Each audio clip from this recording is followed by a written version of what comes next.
Welcome to the Popcorn Talk Network. For the online broadcast network that features movie discussion, news, and interviews, press 1. Popcorn Talk. We talk movies. From the Popcorn Talk Network, the online broadcast network for movie talk, and the schmoes know, this is Guilty Movie Pleasures. In-depth discussion on movies, no matter how guilty they make you feel. Oh, God! Zach! You Holy keep crap! scaring us with the explosions! I am so Jesus. sorry, ladies and gentlemen, for screaming in your ear right off the top. I was not expecting a full-on attack.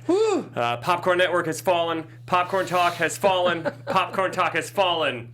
There we go. I love it. Hey! Welcome, Guilty Movie Pleasure fans. This week, in case you didn't know, we're talking Olympus Has Fallen. Yeah. In honor of London Has Fallen, coming out in theaters this past weekend, which both Cameron and myself saw separately, and then text each other how we nerded out. We geeked out over it. It's so good. It was so good. I'm your host, Ben Begley, and with me as always... Hey, I'm Cameron Louis. You can find me at the Only Camshaft on Twitter and Instagram. We actually have a Guilty Movie Pleasures Twitter account now. We started one this week so we can start tweeting, because the goal with that is to really start conversations about Guilty Movie Pleasures, and so you can tweet at us. You can still tweet at us. I'm at the Ben Begley, but also at Guilty Movie Guys. Oh, yeah. Is the official Guilty Movie Pleasures Twitter now. So throw some tweets at us. We'll be having a conversation with you. We want to open up the conversation to our fans. And Hansel and Gretel Witch Hunters will happen in the next few weeks. Who knows? Yes. We may even decide to do it next week. Maybe. I don't want to say anything, but I love that movie, and we are going to do it in the next few weeks. You're a commitment phobe, and so I just want to see, I went full Bernie Sanders from that sketch where Larry David played him. Yeah. I don't want to shake anybody's hands. He's got you coughed on your hand. Anyways, we're talking Olympus Has Fallen. Now, before we do that, though, I want to talk about London Has Fallen just for a couple minutes. I don't want to give away any spoilers, but for people out there who are fans of Olympus Has Fallen, I wanted to do like 2 minutes on our thoughts on London Has Fallen without giving away any spoilers. But what can they expect? What do you think? A non-stop thrill with a lot of stabbing. It's an hour and 40 minutes. So much it's stabbing. 20 minutes shorter than this movie. It is. And it has no downtime. It's a 20-minute, I clocked it. It's a 22-minute setup, and then crazy terrorist attacks happen, and then it's just nonstop stab, stab, shoot, stab, stab, shoot, stab, shoot, shoot, stab, stab, yeah, explode, stab, shoot, explode. Yeah, it's pretty great. Oh man, it's so skit tasty, scat and there's so many song of explosions and gun. It's there's so many good. Oh my God. Look what's happening. Reactions in it. I love it. I eat those all day. Both of these movies, the reason why I love them so much is because they feel like a relic from the 80s, like late 80s, early 90s, or like at least, maybe not a relic. That makes it seem bad. They feel like an homage to those movies, and they have to know they're doing that. Yeah. That's why I don't get the bad reviews on these, because they're clearly a throwback to 80s and 90s action films. This is literally almost completely follows the plot of Die Hard, just in the White House. Yeah.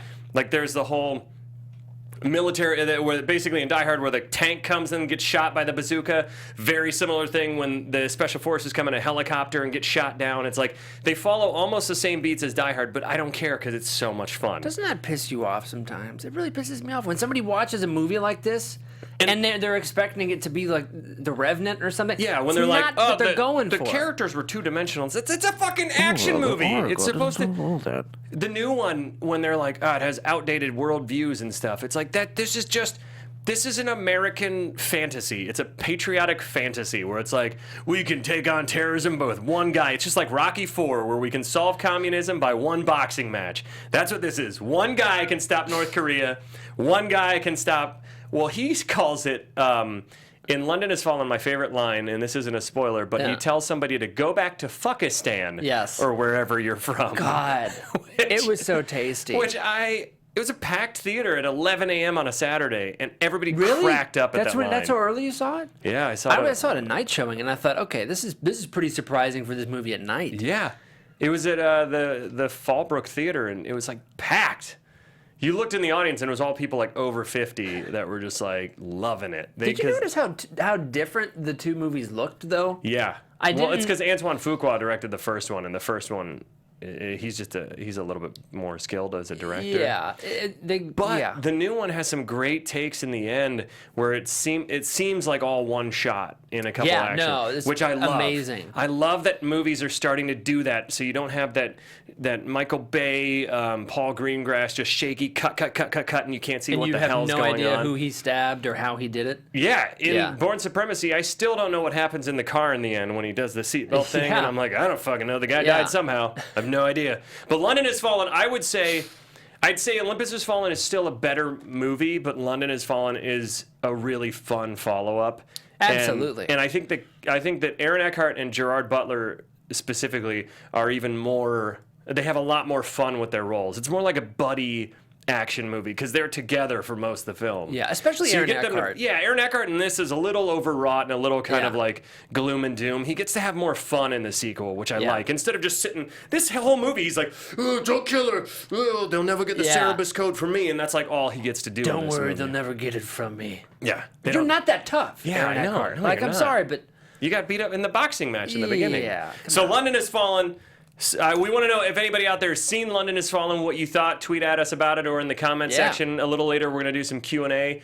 If there's anybody watching live who wants to talk about their favorite patriotic action film, that's a genre in and of itself. I'd say Independence Day is one. White House Down is another one. Ooh, if anybody liked White House Down better than this, then let us know. Yeah. But let's get into this movie. What? Oh, sorry, I got super excited. No, you will fight somebody? I will fight somebody if they say White House Down is better. I'm sorry. I would say White House Down is more intentionally funnier, if that makes sense. It's intentionally funnier, but this is a way more badass movie. Yeah, I completely way agree. more badass. So, when was the first time you saw this? When it came out, I saw it in theaters. I saw Same it. here. I think I may have seen this and White House Down within a couple weeks of each other. I did too. I remember. They came out within like 3 weeks of each other. It was crazy. And I loved it then. What was it, 2013, Yeah, right? 2013. Uh-huh. Yeah, I absolutely loved it then. It was, I don't know. I love when shit happens in the White House. It's just... Like you said, Independence Day. There's something about it where you're like, it's this holy castle, this holy palace. You never think anybody can touch it. They say in this, it's the most secure building in the world. Yeah, and so when something like that happens, it's like, I don't know. There's a weird bit of fantasy about it, right? Yeah. Because you don't want this to happen. You never want it to happen, but there's this kind of like, there's just something cool about one guy against the odds and against and like one guy's determined badassness that just can take over anything and it's just the whole. I remember in theater sitting there and having that whole when they do the siege of the White House. It's fucking intense. It's like 13 minutes of just. I love it. It's so crazy. It is brutal. We'll get into that because it's one of the craziest scenes in the entire movie, but. That's one of my favorite scenes. Before I saw it in theaters too, and I loved it. Yeah. I thought it was a blast, and that's why we're doing it today. So, let's do the plot in 3 minutes. Oh lordy, we're gonna do this right now, under 3 minutes. It's gonna be really hard for me to remember. This is. We talked about this with Twister last week. It's just like because this is like it's gonna be a quickie. Then he kills those guys in the hallway. Then he kills those guys in the Oval Office. Then he kills those guys in the Lincoln bedroom. Oh, then he has a. Okay, let's try and figure it out. All right. Yeah. So here we go. In 5, 4. You're going first, Cam. Okay. 3, 2, 1. Take it away. All right, so Mike, played by Gerard Butler, Secret Service, says he is protecting the president. They're over at the president at Camp David. President, wife, son, they're all going Super to an snowy. event. Super snowy. Patriotic it's all Christmas over the music. place. So they decide to get in the limo, the barricade. What is that called? Motorcade. Barricade. And go to the dinner. They're all in separate cars. The president and his wife is in the limousine. The son goes with Gerard Butler. Mm-hmm. What happens, Ben? A tree falls? A tree falls or something and crashes on the front vehicle. Then the limo spins out of control and it's hanging off, and 2 of the guys are trying to hold it down while they can't. Of course, they can't get the door open to the wife, but they get the door open to the president, and then Gerard Butler cuts him loose and goes, "I'm sorry, sir," pulls him out.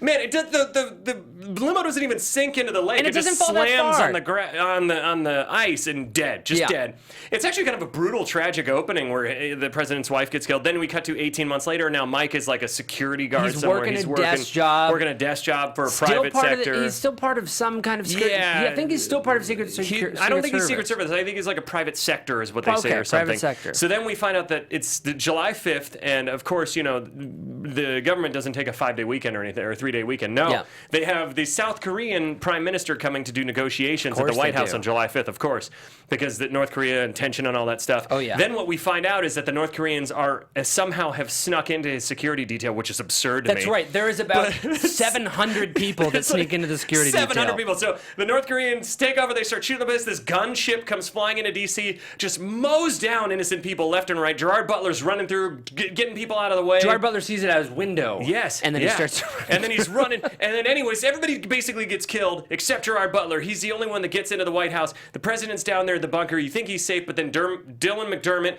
shoots everybody and is like, ha, I have this really nefarious speech about why I'm a traitor. You're a traitor, President. And then... they hold everybody hostage. They continue to hold everybody hostage. Mike goes up to the Oval Office. He finally finds a phone. He calls the, the Situation Room back in the Pentagon, tells everybody, hey, I'm in here. Morgan I can Freeman's help him out. Angela Morgan Freeman's Bassett's going, there. who is this? Angela Bassett is going, we can trust him. We can trust him. He's Special Forces. We know everything about him. So long story short, he starts shooting a lot of people. We find out the guy holding the president, his name is Yang. And he wants a Cerebus code, which is basically going to destroy all of our nukes, and he wants to destroy them in our silos on our soil. In our silos on our soil, so it destroys our country. Oh God, 30 seconds. Okay, and then the other thing that he wants is he wants a helicopter, and he wants the troops and the battleships to withdraw from Korea so they can basically just go to war and fuck up South Korea. That's right. Finally. And then basically Mike Banning is fighting his way. He finds the president's son, saves him, gets him up this ventilation shaft, cracks him neck, stabs some dudes, cracks him neck, shoots some guys. Shoot, bang. And then you think everything's fine. They have the hostages go out, boom, they blow up the helicopter. Holy shit, what's happening? Melissa Leo has a really overdramatic scene. And then Mike Banning finds him in the bunker. Stabs a dude in the brain, saves the president. They walk out and say a little funny one-liner. Boom, done. Everybody's fine. America saved. Oh, man, that was actually pretty thorough at the end there. Yeah. Stab, shoot guy in the head, stab, shoot. By the way, speaking of stab, shoot, I'll just say this up front right now. Yeah. The body count in this movie, a staggering 168. Is it really? 168. Now, by comparison, we did Shoot 'Em Up. Mm-hmm. Shoot 'Em Up with Clive Owen was somewhere in the 60s and 70s. Yeah, but I wonder how much of that is included in the opening sequence. Is it like 120? Probably most of 148 of them are in that opening where the gunship just mows people down. And whose job was that to sit there and go? Can we talk about the gunship for a second? 1, 2, 3, 4, 5, 6, 7, 8, 9, 10, 11, 12, 13. Well, that's not a mortal wound, so he's fine. I think it was a PA. Yeah. I think a PA had to do that. Okay, let's get that out of the way in the beginning because it's so crazy. Because you're just like... It has that 90s feel where they build up every character, and they do this really great in the second one too, where they introduce every character that you're gonna meet, and you're like, oh, okay, and they give you a little lower third that says like... I like the lower thirds. I do too, because then it's like Secretary of State. You're very clear on who it is. It's easy, no exposition needed. You just move on, and then it's ratcheting up the tension. You're like, oh shit, what's gonna happen? And like 23 minutes into this movie, they've already established the tragic opening. You have Gerard Butler's fall from grace because President Ben Asher is his name. He doesn't want to, he just can't see him every day. It's a reminder of his wife. So you have this kind of like angsty opening. And then the fucking gunship comes in. And the first thing, when the F-15s or F-18s, whatever they are scrambled to fly next to them, they're like, turn around.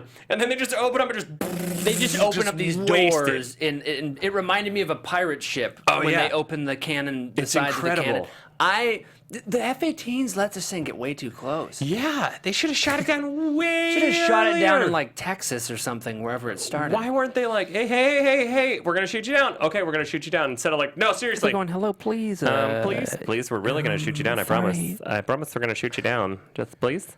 And then, so they blow up these F-18s, and then they just start mowing down people in the streets of Washington. Just in the streets. They haven't even gotten to the White House they're yet. just like, fuck it. There's a guy getting out of his car. It's so He's shitty. Like, he's just like, I just got a new job. My life is it's and awful. By the way, Mike Banning, Gerard Butler, he sees this thing. He's in his little private little desk job. He's looking out the window. He sees the plane fly by, which this thing is massive, right? And it's weaving in between buildings and shit. So when he's running outside, this plane is mowing down the people. He's yelling. Did you notice this? He's yelling, "Get down." Yeah, that wouldn't help. That's not going to do anything. No, get inside. Get out of the fucking Keep way. running. I don't know. Run in a zigzag pattern. Something, That's what they right? tell you to do, right? Throw a tree at it. I don't know. And then they shoot down the top of the Washington Monument because it gets clipped. Basically, they finally shoot down the plane, and it clips the Washington Monument and then blows up. And you're like, oh, whew, I guess that's it. My favorite, Nope. No. Because then we find out that the North Koreans are in the security team, and they start blasting and shooting everybody. Then these dudes just show up out of nowhere on the front. Suddenly there's like 40 dudes in the front of the gates. I think they all posed as like hot dog stand operators or something. There's a suicide bomber, and Gerard Butler was like, hey, fuck you, hey, get the fuck. Boom, shoots at one guy, boom, the other guy blows up. All these guys start just crossing the lawn, just mowing people down left and right. And then we have the garbage trucks pull up. Which at first you're like, oh, the garbage trucks are just gonna like block it, right? And then what happens? Then the freaking side of them open. First of all, so they're like a Mr. Potato Head with machine guns. They just hide them everywhere. They are. They pull up the garbage trucks. They fire a thing that makes the tires blow, so they go down and be more stable, I guess. So that because if they were still on tires, it would probably blow back and roll over, scientifically speaking. I don't know why. I've experienced I think they do that because it looks cool. Trust me. I know a lot about hydraulics. But when that happened, wouldn't the cops or somebody just go and blow those things up, assuming that something bad is going to happen? You would think. I think they were just so unaware of what to do at that point. Yeah. So a big ass trap door opens and they just mow everybody else down. And everyone by the down. way, I just remembered this. My favorite shot in the whole movie is the shot from the plane when it's circling the White House, just firing that Gatling gun at it. It's crazy. It's like, I don't want that to happen, but that's a pretty cool shot. It's an awesome shot. Yeah, I never want this to ever happen in real life, but it's awesome in a movie. But man, there's just waves and waves of people. So there's like 3 or 4 different rounds of people that are coming out of that White House. They just give us a limitless amount of people for Gerard Butler to dispatch. Oh, yeah. And they're all nameless, faceless, who knows, North Korean bad guys. All just mowed down. It's so when he's just, and I love in these kind of movies where the good guy always has just one like 9mm. He just has one Beretta with infinite clips. Just in like his pocket. I got like good thing I brought like 75 clips for today. Where do they find all these clips from? It's amazing. Because he's just wearing like a regular belt and a shirt. He's not, and he gets very tactical later on. Oh, because he steals all the tactical stuff from the first guy he kills, I think. Yeah.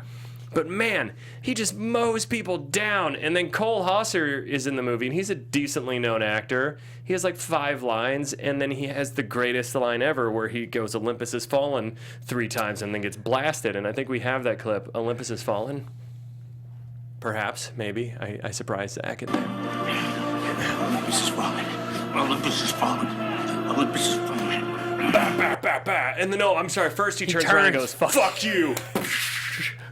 And then gets just wasted. I just like the dichotomy there between like super formal, like Olympus Has Fallen, Olympus Has Fallen. Fuck you. Fuck you. Dad.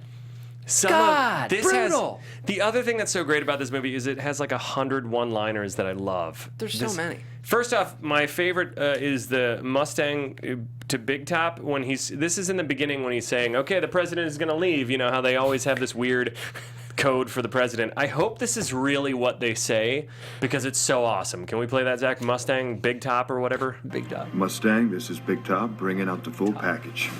Mustang, this is Big Top, bringing out the full package.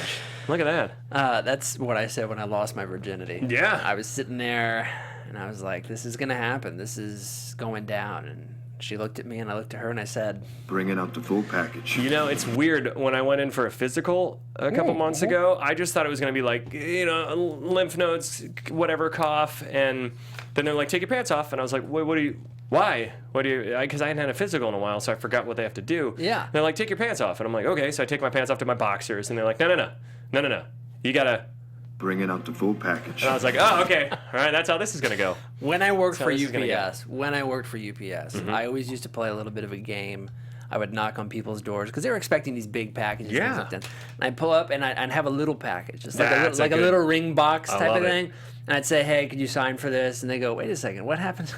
What's going on? To get their signature, I'd put that in my pocket and I'd say, bringing out the full Look at package. that. and then pull it out and surprise them. That's so nice. Made their day. You know, that just made people smile. Made them smile. That just made people smile. And then, if they're smiling a lot, then Bringing out the full package. that was a stretch. I liked it though. I liked it. Oh man. I'm gonna move on from that because I loved it too much. So there's so much awesomeness in this. Whenever Mike Banning is entering the White House, Yeah. just that moment alone. Oh my God. Right there by the front door, he's hiding behind some kind of little wall. That's which is bulletproof. impenetrable. Bulletproof. Everybody else should have got Screaming behind that pillar. RPG. People are just walking into the opening like, I'm gonna get you. Like old, like colonial, like Civil War style, when they just walk out like, "This is how we fight." Yes. Oh shit! Instantly mowed down. I never understood that in Civil War. I know that muskets and stuff were a different kind of way to fight, but I never understood that just march blindly, like literally the way people used to fight was like lemmings. It was just like fight, die, shoot. Like I'm amazed anyone survived that kind think I know, it's but I think crazy. It used to be that there was like a formality to war. Where people actually where you don't shoot the band, you don't shoot the medics. Yes. Like there was rules. You all go 3, 2, 1, fire. It was like a gentleman's sport, the wars back in the day. Reload. Minus all the other terrible stuff involved in the Civil War, but yeah, everything else is gentlemanly. Oh, Jesus. Why don't they still have bayonets on their guns though? That's right. Why? I feel like it just would be cool. It's like you might as well. You're close you to can people. always use a You bayonet. have a bayonet on the end of your handgun. A miniature one. Awesome. Just bayonets on your One in sleeves. your shoe. like a Wolverine character, or like Vega from Street Fighter. Oh, that'd be amazing. Oh, that would be amazing.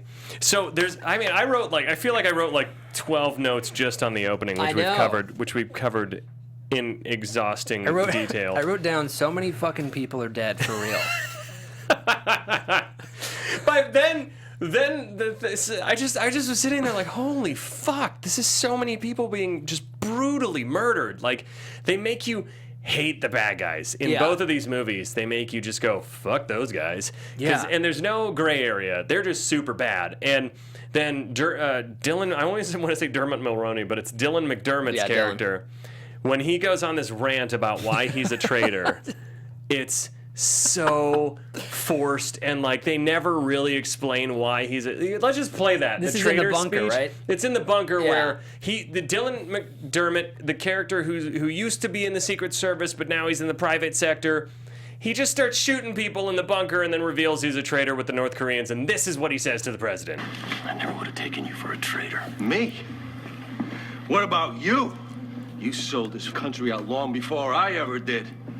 Globalization and fucking Wall Street. Yeah, fucking Wall What's Street, it cost to buy a presidency nowadays anyway? Huh? $500 million? What are you pissed about? Fucking rookie compared to you. What does that mean? What is that? He's so angry about? I love that, like, they list globalization, fucking Wall Street. What does that... I get what that means in the political landscape, but what did President Asher do? Because they set him up as a decent guy. Yes. And I don't think he got $500 million from anyone like his character is claiming. No. Maybe, and also, maybe like $100,000. Let's be honest. Most presidents don't get any money unless they're taking kickbacks. But this President Asher doesn't seem like a kickback guy. No, he's a good guy. It's just such a weird, forced, but also kind of awesome because it exists in this like 90s action movie where you don't really need a backstory, so I love it. Yeah, it's like a vague reason for hatred. And then later on when they even pull a Die Hard where like when Hans Gruber pretends to be the good guy when he sees Mike and he's like, "Oh shit, Mike, you're here. Yeah. Oh, I'm so glad." And then he accidentally says, "I can't believe it's fucking Kang." And then Mike looks at him and goes, "How'd you know his name?" Boom! Then they just start beating the shit out of each other. He stabs him in his lung, and the guy's bleeding out. And he goes, "What happened to you? This is your time. You can make it right." And he goes, "I just fucking lost my way." That's all he says. That's it. Just like, there's no backstory about how he got involved with these people, what President Asher did to him specifically, because that's the best part. It's like, why are you doing this? He's like, well, are you kidding me? Wall Street. Wall Street. What are you talking about? And then just said, like crying and being like, "I just lost my way." And then he redeems himself by saying, "He's dead. I got him." And then then Mike Banning in this, and even more so in the sequel. Oh, he's Jesus, with the brutal. stabbing? He Holy just stabs. shit. He makes Jack Bauer look like he goes easy on terrorism. Yes, he Mike does. Banning goes, I don't know, Jack Bauer did some crazy shit. He did cut off a guy's head and put it in a bowling bag and then go. But then they were like, that guy was a pedophile, so it's okay. Season 2 of 24. If you haven't seen it, it's one of the greatest shows ever on television. Jack Bauer for president. All right, anyways. But that whole sequence is so funny to me. The whole, like, I just lost my way, and then no explanation. I also and then thought just that he was going to be able to keep it together way longer than he did. It was like, Mike, thank God. So Yang, you're like, dude, you just fucking blew it so quick. Anything that happens in this movie, they that's what I love about this is, and that also is why it makes it so guilty, is that they build up plot points and then they get rid of them real fast. They're like, oh shit, the son's in trouble. You're like, oh man, the whole movie's gonna be the son being in danger, which I didn't want it to be, and I'm so glad it's not. Because as soon as the son's in danger, 10 minutes later, he's out of there, and Gerard Butler's just stabbing more dudes. Well, even to that same point, by the time they introduce the idea of Cerebrus, it's about 10, 15 minutes later, everything is fine. Yeah. It's just completely well until the end when Cerebrus starts up again. They pronounce it differently in this movie. Some people say Cerebrus, and some people say Cerebus. It's very strange. Yeah. But when they say Cerebus, when they first bring it up, they say they give him the classified speech, and this is what Gerard Butler says to it: is the classified clip. What's Cerberus? That's classified. Classified? Really? Well, right now I think I have the proverbial need to fucking know. You know, it's interesting that when I went to Taco Bell, they have the quesalupa. Yeah. Just like a quesadilla and chalupa. Yeah. And I was like, hey, what kind of cheese is in the middle here? And the employee there, who's only getting minimum wage and really doesn't have any stake in the company at all, got real pissy with me. Yeah. And just said it's classified. And I looked at her and I was like, I'm about to eat this fucking thing. So. Well, right now I think I have the proverbial need to fucking know. And she was like, all right, it's cheddar. Cheddar jack cheese. Okay, sir. Jesus Christ. You're Taco Bell. You need to calm down. That cost you $1.29. Sir, why are you so angry? I don't know. Wall Street, the economy. Fucking Wall Street. You know what Taco Bell did to me? Fucking Wall Street. I'm a fucking rookie compared to you. You know what? I was actually at the rookie thing reminded me. I was at a Menchie's. The yogurt place. Yeah, at a yogurt place. And I was trying different samples and stuff, and I was taking my time, and I was just like, this guy next to me just kept looking at me like, what a fucking idiot. Why are you taking so long? And I was just like, I want to sample everything, you know? And he's like, he's already got the perfect combination of 3 different flavors that perfectly match in your palate. Swirl. He gets the right amount of toppings, and he gets it all for under $3, which is fucking crazy. And then I just look at him and I go, well, right now I think I have the proverbial need to fucking know. I was sorry, I do the rookie one. I look at him after he has this giant perfect yogurt, and I say, I'm a fucking rookie compared to you. Yeah, see? Then pretend that worked. Because it was a long setup. Oh. You guys are switching clips on me. I said rookie right before. I was like, the rookie reminded me. One time I went to In-N-Out and... Which one does he play? Oh fuck! I don't know. Okay, now we'll go back. Reason I never voted for you. Now we'll go for the proverbial fucking need to know again. Do you have anything you want to add to that? Now that I just threw you under the spot. The proverbial need to fucking know. Yeah. So I have something else. I have. Let's see. When I was now I can't think of anything. When I was a kid. One time I was sitting in the studio. Please do it. And Ben asked me, hey, do you have a improv for this sound clip we have? And I said, listen. Well, right now I think I have the proverbial need to fucking know. You know, they get really shitty with us about the Wi-Fi password here because they don't want us to, you know, take up their bandwidth, you know, all that bullshit. And I'm like, guys, I need to retweet about our fucking show. So I'm like, just give me the Wi-Fi. And they're like, well, the Wi-Fi is classified. And I looked at Zach when he was in the booth and I just said, well, right now I think I have the proverbial need to fucking know. Yeah. My mouth did not match that at all. I just kind of went all over the map. I was like, I'm pretty sure there was somebody replacing the dialogue on your right. Yeah, it was fine. It was fine. Dubbing. It was I dubbing. liked it. I liked it so much.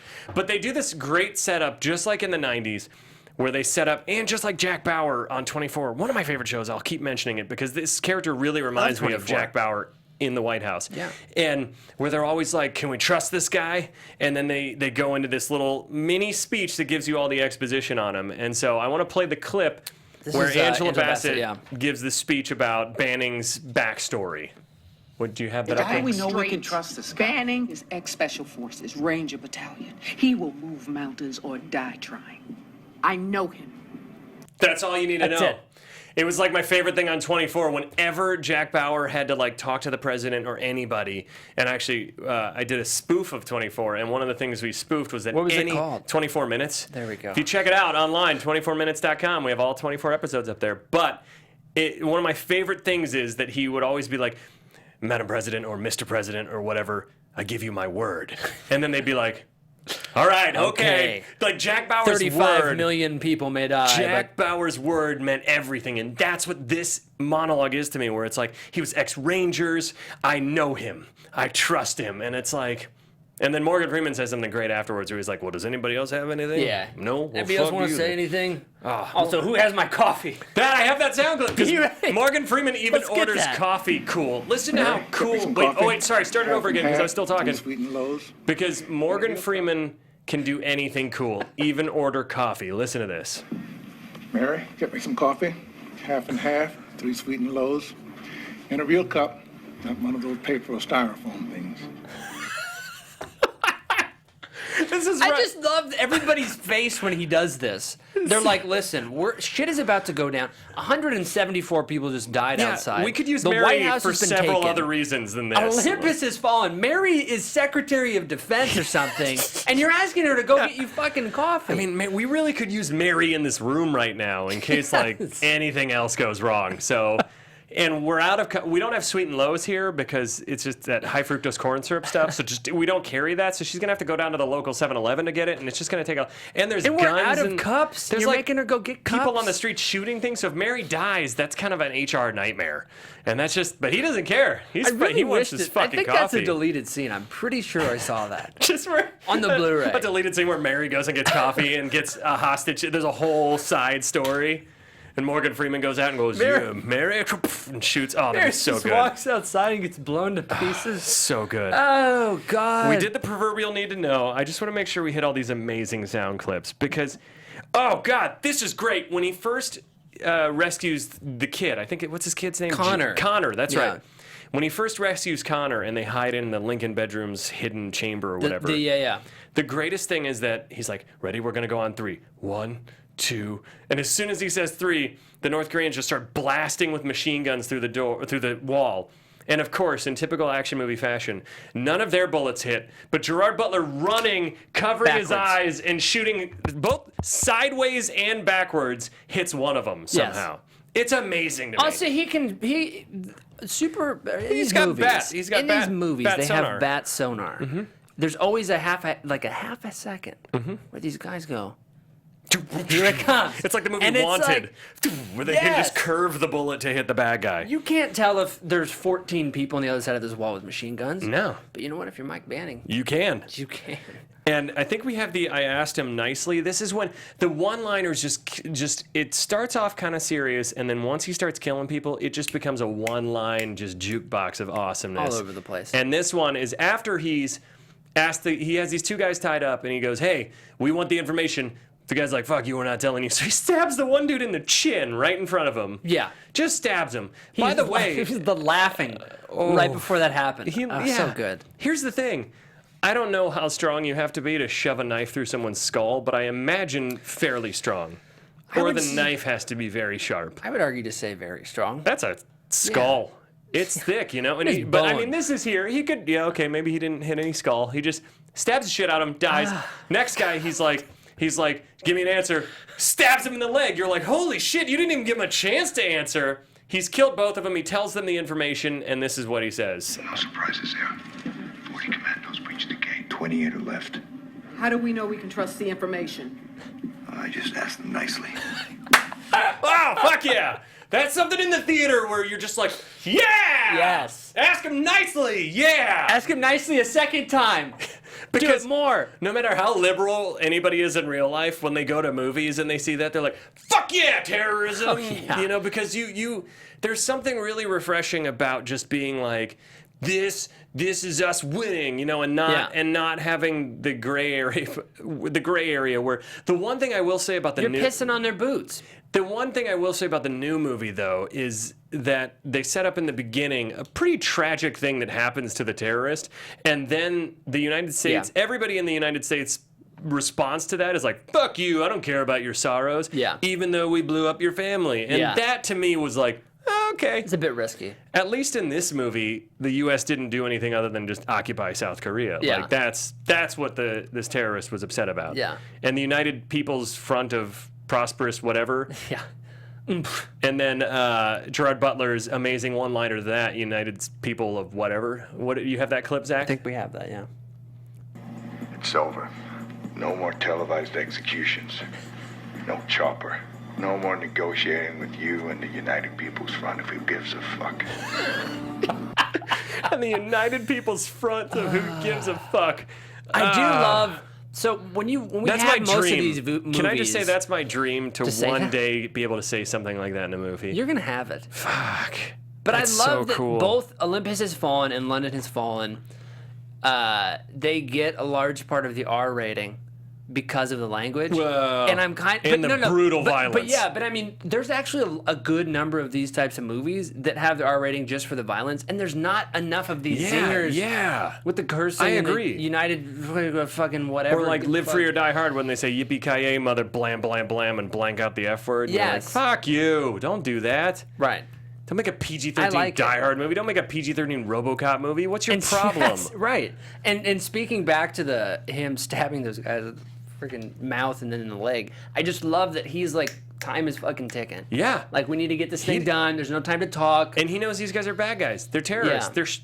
Plus, we've already... I think that's also why, as an audience member, you can kind of cheer along with some of the insanely violent moments, is that you saw these guys commit horrible acts. Heinous. They just mowed down innocent civilians. So there's no gray area. There's no like, it's not like Homeland where there's like a terrorist where you kind of sympathize with because he's like the younger brother that got dragged in and you're like, oh man, I hope this guy doesn't die because he's actually kind of nice and maybe they can just put him in like a, military prison or something. This one you're like, fucking kill all these guys. They're assholes. Every single one of the first time we see them in that room when the TV comes on in the I call it the crisis center, whatever they call it. You mean in the bunker? Where Morgan Freeman. Yeah, the crisis room. Something whatever. like that. Because it's not at the White House. It's not the situation room because that's Wolf Blitzer. Yeah, that's Wolf.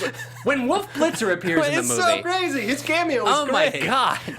Oh my lord. My god. But when the first time we see them on screen, they just shoot the South Korean Prime Minister. Yeah. Immediately, without saying anything, without making any sort of demand. So screw these guys. Screw these guys. They deserve every Shoot 'em knife all. to the face they get. Now, another great one-liner, because we have about 5 minutes left, is the game of fuck off. This is another amazing one-liner from Mike Banning. Wait, here. Oh shit, fuck, I keep talking too much. Damn it. Here we go, let's play it again. You know what? Why don't you and I play a game of fuck off? You go first. You know, it's interesting. I I got in trouble with this because I was babysitting my nephew, and he's 3 years old, and he loves playing hide and go seek. And I played it for like 8 hours, and I was just fucking tired, and I just wanted to watch TV, and I was exhausted, and I didn't think he'd comprehend what I was saying. So he was like, "Hey, let's play hide and seek again, Uncle Ben." And I looked at him and I was like, "Why don't you and I play a game of fuck off? You go first." And apparently he retained that and said to his mom, "Why don't you and I play a game of fuck off? You go first." That's not going to go over well at preschool on Monday. You shouldn't tell your 3-year-old to go fuck off. That's really just mean. Speaking of preschool, one time I was in, I think it was first or second grade, my first spelling test I got back. Mm-hmm. And the teacher, she gave me an F. But I spelled most of it right. Yeah. And so we did a spelling bee. Mm-hmm. And I don't know where I was going with this. I want to hear it. I want to see this. I want to watch this ship sink. We did a spelling bee. I'm going to bring it back. I did really well, Ben. Uh-huh. I did really well. The kid who was up against me, though, who lost as a result, he was pissed. Oh, yeah. So we go out to the playground. He goes, "You know what? I'm going to get it back. Why don't we play a game of dodgeball?" And I said, "Why don't you and I play a game of fuck off? You go first." I get really competitive when I play board games, Yeah. and I was playing the Game of Life with I hate life. a couple friends, and first off, that game goes on for fucking ever. It does. So we're playing the Game of As Life. does life.